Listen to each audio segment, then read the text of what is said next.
Okay, before we get into the next set of deformers, I need to get this cube back to where it was before, so I'm going to remove these two deformers from the cube, and I'll get rid of this subdivision.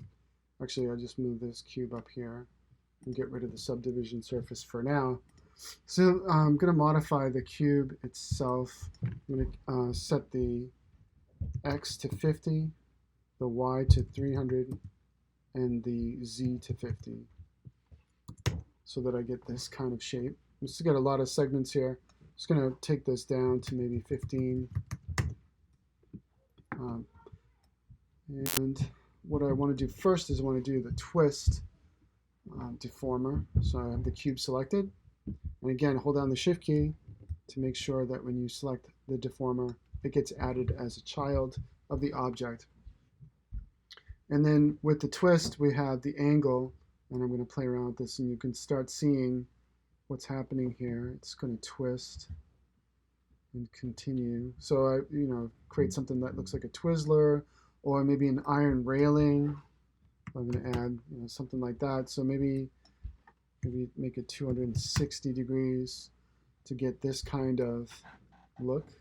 And maybe we go back to the cube and we make this even taller by double that, and notice what happens here. That's kind of interesting. So since we added the length afterwards, we get kind of like the rail, but then the twist only happens to the existing object. So let's go ahead and remove the twist, and we'll add it back in. Make sure the cube is selected, hold down shift, go to twist, set the angle to 260 degrees. Now it twists a little bit more. I'm going to make this even higher, 325. Maybe even make it more, so 450. There we go. So we get some twisting going on. Do a quick render on that. See that it's not really that smooth. But for right now, we're just taking a look at this twist option. And notice that we have under mode, right now it's limited. And then if we set it to unlimited, we can see there's not much of a difference here in terms of what's going on.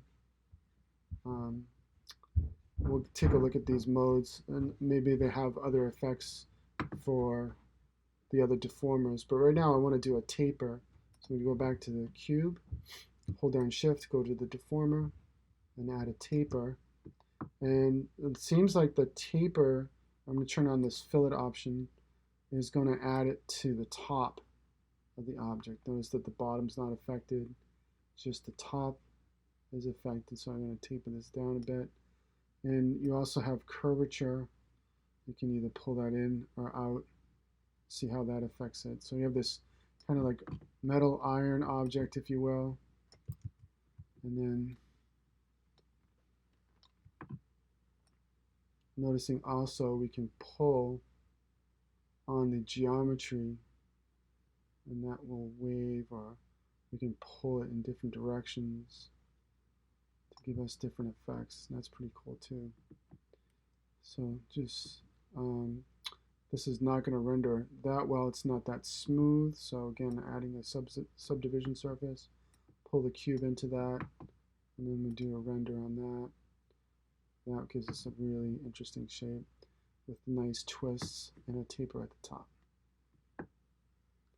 So we have a couple of interesting